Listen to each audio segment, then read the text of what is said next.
I remember the exact moment I realized my balance wasn't what it used to be. I was walking through my kitchen. No obstacles, no distractions, just an ordinary day. Suddenly I stumbled, I caught myself, thank goodness. But something inside me shifted. A quiet voice asked, "What if I hadn't caught myself? What if I had fallen?" That moment stayed with me because losing your balance isn't just about tripping or being clumsy. It's about something deeper. It's about confidence. It's about independence. And most of all, it's about safety. If you are a woman over 60 or over 70, like me, you need to know something important. Doctors now say that 99% of older women will experience balance issues. At some point, that number shocked me. 99 out of 100. But here's the part that gives me hope. The majority of those issues are not caused by aging alone. They're caused by things we can change. Things we can fix in this video. I'm going to walk you through 8 common mistakes that are quietly stealing your balance, your confidence, and possibly even your freedom without you realizing it. And most of these are things you do every day. Some of them you may be doing right now. I want you to stay with me all the way to the end, because mistake number 6, it's the one that sent me straight to the floor, and it taught me a lesson I'll never forget. You are not alone in this, and you are not powerless. There are simple steps we can take, starting today, to feel stronger, steadier, and more secure. Let's do this together. Mistake number 1. Wearing the wrong shoes. When it comes to balance, most people think about exercises or maybe medications, but one of the biggest reasons older women lose their stability starts at the bottom with our shoes. I'll be honest, for years I wore those little ballet flats. They were cute, simple and easy to slip on. I felt comfortable in them, or so I thought. But one afternoon, walking down the sidewalk near my home, I caught the edge of the flat on a raised piece of pavement. I nearly went face first into a rose's bush. That wasn't just a close call. That was my wake-up call. As we get older, the shape and padding of our feet change. The arches flatten, the fat pads on the bottom of our feet wear down, and the muscles in our legs and ankles don't respond as quickly as they once did. That means the shoes that worked just fine 10 years ago might now be putting us at serious risk. A good shoe is more than just something to cover your feet, it's your foundation. If your foundation is weak, then everything above it becomes unstable too. So what makes a shoe right for you now? First, it needs to have a firm, non-slip sole. That means no smooth, worn-down bottoms. Second, you want structure and support, something that holds your ankle and arch in place, not something that flops around. Third, cushioning. Think memory foam or a supportive heel cup, especially if you walk a lot on hard surfaces like tile or concrete. Finally, fit. A shoe that is too loose can trip you up just as easily as one that is too tight. Now you might be thinking, I don't want to wear orthopedic shoes, they're ugly. But here's the good news. Today's market has caught up. There are stylish, supportive options out there. I found a beautiful pair in soft gray with floral accents. They look great and feel even better. And let's talk about slippers. I used to wear those all day at home. Soft, cozy, and totally slick on the bottom. They had zero grip, and I didn't realize how dangerous they were until I nearly slipped while carrying laundry. So now even at home I wear shoes with a proper sole. Not heavy boots, just something stable with a good grip. The difference: I walk taller. I feel more confident, and I haven't tripped on that rug corner in months. Shoes seem like a small detail, but when you're over 60, they're not small anymore. They're safety. They're confidence, and sometimes they're the difference between a normal day and an emergency room visit. Mistake number 2, skipping strength training. This one might surprise you. It sure surprised me. For a long time, I believed that strength training was something younger people did. I thought it meant going to the gym, lifting heavy weights, or joining a fitness class with loud music and tight outfits. That wasn't me. I figured I was active enough just doing the usual walking, cleaning, gardening. But that wasn't enough. The truth is, after the age of 50, our bodies begin to lose muscle every single year. Not a little, a lot. And it happens so gradually you don't even realize it. until one day you try to get out of a low chair, and you can't do it without using both arms to push yourself up. That's not just getting older, that's muscle loss. And the good news, it's reversible. I started slow. I didn't join a gym or buy fancy weights. I picked up a pair of light dumbbells from the local store and kept them near the couch. I began doing simple movements while watching television. Things like arm curls, wall push-ups, and seated leg lifts. Some days I didn't even use weights, just my body. The goal wasn't to look like a fitness model. It was to rebuild the strength I had quietly lost. The changes came fast. Within weeks, I noticed that standing from the couch took less effort. I felt stronger carrying groceries. I even started walking uphill with more confidence. But more importantly, my body could react again. You know that moment when you trip and you try to catch yourself. If your legs and core aren't strong enough, your body just collapses. But with strength, your body fights back. It stabilizes. It keeps you upright. And here's the emotional part. Strength is not just physical, it's mental. It's emotional. When you feel strong, you act strong. You stop avoiding curbs, uneven paths, or stairs. You reclaim your freedom, just 10 to 15 minutes 3 times a week. That's all it takes, and it can be done at home in pajamas. While watching your favorite show. No pressure, just progress. Every small improvement makes a difference, because strength protects you not just from falls, but from fear. Mistake number 3, ignoring vision changes. You might not think of your eyesight when it comes to balance, but the two are closely connected more than most people realize. I certainly didn't make that connection at first. I thought I was just a little clumsy in the dark, or that my house lighting was too soft. But one night I got up to use the bathroom. I didn't turn on the light. I didn't want to wake my husband. And as I tiptoed across the hallway, I completely missed the edge of a small rug. I went down hard on my knee. It took over a week to stop limping. That experience taught me something. Our eyes play a critical role in helping our brains understand where we are in space. It's not just about reading or recognizing faces. It's about judging distance, spotting contrast, and navigating steps, shadows and uneven surfaces as we age. Our vision changes. It may not feel dramatic, but it's enough to affect our depth perception and balance. You might not realize that you're stepping just an inch too far or not far enough until it's too late. Many women over 60 continue to wear glasses with outdated prescriptions. I'll admit it, I wore mine for almost 4 years. Without an update, I thought they were good enough. But after that fall, I finally saw my eye doctor. Sure enough, my prescription had changed. I also learned about options like anti-glare coatings and lenses designed to help with contrast in low-light settings. These little upgrades made a huge difference. It's not just about glasses, it's also about lighting. A dim hallway or bathroom can make everything harder to see and throw your balance off, especially in the middle of the night. I added small plug-in nightlights to my bedroom hallway and bathroom. They were inexpensive and easy to install, but they gave me a new sense of confidence moving around after dark.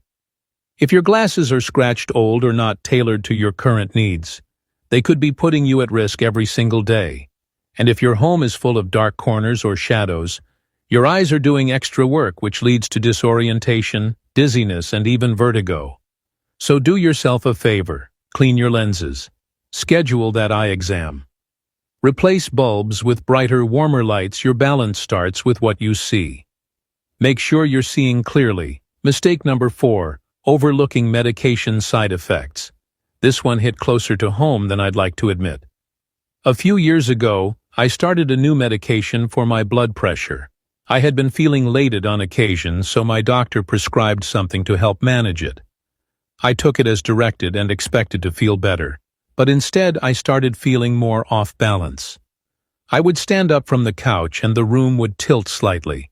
It was subtle at first, just enough to make me stop and steady myself. I blamed it on being tired or maybe dehydrated. But deep down I knew something wasn't right. Then, one evening, as I got up too quickly, I stumbled and bumped into the coffee table. I didn't fall. Thank goodness, but it scared me. That night I finally read the fine print on the pill bottle, and there it was. Clear as day, may cause dizziness or loss of balance. I wish I had paid attention sooner. As we get older, our bodies metabolize medications differently. A dosage that worked perfectly fine when we were 50 might be too strong at 70. On top of that, many of us take multiple medications, and the side effects can interact in ways our doctors might not immediately notice. The truth is, you have to be your own advocate. Your doctor sees many patients, only.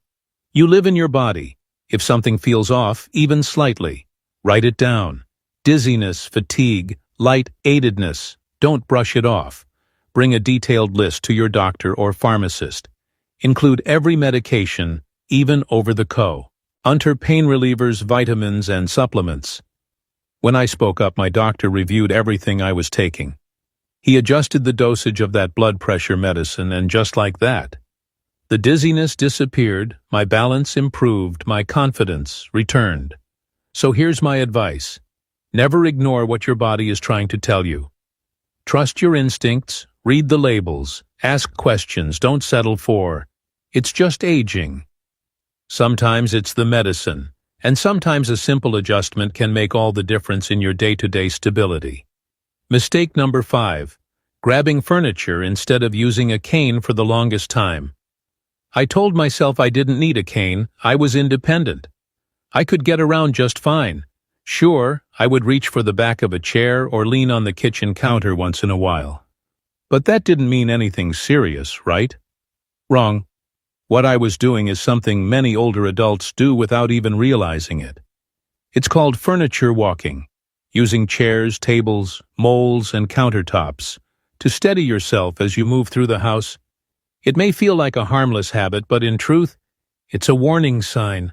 I called it staying independent, but really I was afraid of what it would mean if I used a cane. Would people see me differently? Would I feel old, weak? Then one afternoon I was carrying a full basket of laundry from the bedroom to the living room. My hands were full, so I didn't have anything to steady myself with. As I stepped onto the hardwood floor, I shifted slightly, just enough to throw myself off balance, and nearly fell straight into a side table. That moment scared me more than I care to admit. That same week I went shopping and found a beautiful lightweight cane with a floral design that actually made me smile. It had a comfortable grip, and I didn't feel ashamed using it. In fact, I felt relieved because now, instead of grabbing for furniture that wasn't built to support me, I had something that was designed exactly for that purpose. My safety since then, I've walked taller, moved more confidently, and stopped feeling like I needed to catch myself every few steps. And no one has ever looked at me with pity. In fact, more often than not, people admire the cane and comment on how stylish it is. Using a cane isn't giving in. It's not admitting defeat. It's choosing strength. It's choosing safety. And more than anything else, it's choosing peace of mind. If you find yourself reaching out to furniture more often than you used to, even just in case that's your body asking for help, and there's nothing weak about listening to it. Mistake number 6. Avoiding balance exercises. I'll be honest with you, I didn't even know balance exercises were a thing. Until I walked into a local wellness class at the community center, I thought it would be stretching, maybe a bit of seated yoga. I wasn't expecting to stand on one foot or walk in a straight line heel to toe, and I certainly wasn't expecting to feel so unsteady. That first class was a wake-up call. I realized I had done almost nothing to actively maintain my balance. I had assumed it would just stay like breathing or blinking, but it doesn't. As we age, our balance slowly weakens, not because we're careless, but because we stop challenging it. Our ankles get stiff, our core muscles weaken, and our brains stop practicing. Those little micro-adjustments that used to come naturally. But here's the beautiful part. Balance can be trained even in your 70s, 80s, and beyond. Your body is still capable of learning. I started small, standing on one leg for 15 seconds, while brushing my teeth, walking across the hallway with my feet in a straight line, heel to toe. shifting my weight from left to right while holding the back of a chair. It didn't take fancy equipment or long workouts, just a lie. Total intention. A few minutes here and there, and you know what happened? I started to feel more secure. I stopped bracing myself every time I stood up. I stopped second-guessing steps off curbs or walking across gravel, and one morning I caught myself dancing in the kitchen, something I hadn't done in years. Balance isn't just physical. It's deeply emotional. It's about trust. Trusting your body again. If you don't know where to start, there are free resources everywhere. YouTube videos, senior fitness classes, balance guides, even some insurance plans offer online programs. Now don't wait until after a fall to take your balance seriously. Think of it like brushing your teeth. Something simple daily and life-changing over time. Just 5 to 10 minutes a few times a week can protect your future more than you realize. Mistake number 7. Not drinking enough water. Out of all the things I've learned about aging, this one might be the most surprising and the most overlooked. Not drinking enough water can affect your balance. Yes, really, mild dehydration. The kind that creeps up slowly over the day can lead to dizziness, confusion, fatigue, and even light-headedness when you stand up, and that puts you at real risk for falling. Now, here's the tricky part. As we get older, our sense of thirst changes. Our bodies don't always send the same strong signals they used to. So even if you're not feeling thirsty, you could still be running low on fluids for years. I thought I was doing just fine. I drank tea in the morning, a cup of coffee in the afternoon, and maybe a little water with dinner. But what I didn't realize was that tea and coffee, especially the caffeinated kind, can actually contribute to dehydration. And when I did the math, I was getting less than 4 cups of water a day. That's simply not enough, especially for someone in her 70s. Then came the headaches, the mid-afternoon fatigue. The moment I stood up too fast and had to grab the wall because everything tilted. I assumed it was just normal aging. But when my doctor asked how much water I was drinking, I didn't have a good answer. That day I started keeping a little notepad by the fridge. Every glass I drank, I marked it down. I aimed for 6 to 8 cups of actual water each day, not counting tea or soda. And the difference was remarkable. I had more energy, I slept better.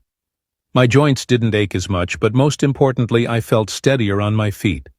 So here's my suggestion. Keep water where you can see it on your nightstand, by your favorite chair, in your handbag, when you go out. Sometimes all it takes is a pretty water bottle and a splash of lemon or cucumber to make drinking water a little more appealing. If plain water isn't your favorite, try herbal teas or even broth-based soups. Just watch for added salt or sugar.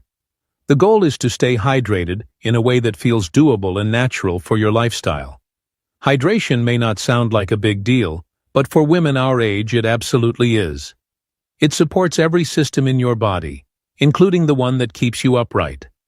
Drinking enough water is one of the easiest, cheapest, and most powerful ways to protect your balance. Mistake number 8. Living in a fall-unfriendly home. The last mistake I want to talk about is one that's so common.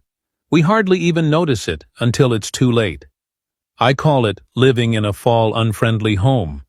You see, we spend so much time in our homes, we start to overlook the little hazards. That throw rug we've had for 20 years, that lamp cord stretched across the hallway, the step from the garage to the kitchen. That's just a little too high. We know our homes by heart, but our bodies change, and what used to be easy can suddenly become dangerous. My moment of realization came one morning when I was carrying a laundry basket. My arms were full, and as I stepped into the hallway, my foot caught the corner of a rug. I didn't fall, but I twisted my ankle and had to sit down right there on the floor. That ankle kept me out of my morning walks for almost 2 weeks, all because of a rug. I'd walked over 1,000 times after that. I took a fresh look at my home, not just with my eyes, but with safety in mind.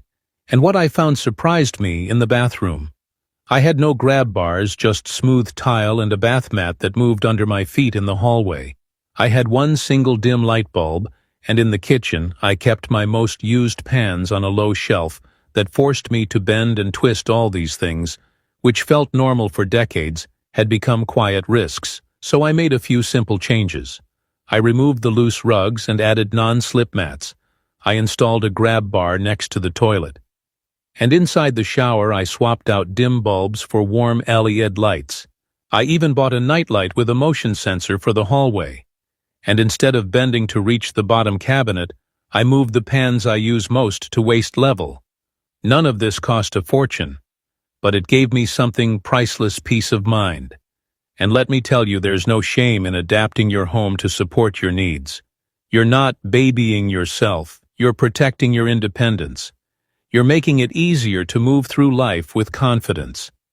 And if someone else comes to visit, a grandchild, a friend, they benefit too. Here's a quick checklist I recommend for anyone over 60. Remove any rugs that slide or curl at the edges, tape down cords or run them behind furniture. Install grab bars in bathrooms, not just in the shower but near the toilet too. Add nightlights in the hallway bathroom. And bedroom, keep frequently used items at waist height to avoid bending or climbing. Use a shower chair if your legs feel tired. When bathing, make sure all stairs have railings, preferably on both sides. These aren't drastic changes, but they make your home a safer, more supportive space. And that means more freedom, more confidence, and fewer worries about what if. Because here's the truth. Most falls happen at home, but most falls can also be prevented, not with fear, but with preparation. So take a little time to look around your space with new eyes. Ask yourself, if I were visiting this home for the first time, what would make me feel safer? Then take action. Bit by bit, day by day, you deserve to live in a space that takes care of you. Just like you've spent a lifetime taking care of others. So there you have it. 8 common mistakes that quietly, slowly, but surely steal our balance, our confidence, and sometimes even our independence. Some of them seem so small, like skipping a glass of water or wearing the same shoes we've trusted for years. Others, like ignoring vision changes or brushing off medication side effects, feel like things we'll deal with later. But together these habits add up, and over time they can turn into real risks. But here's the beautiful truth.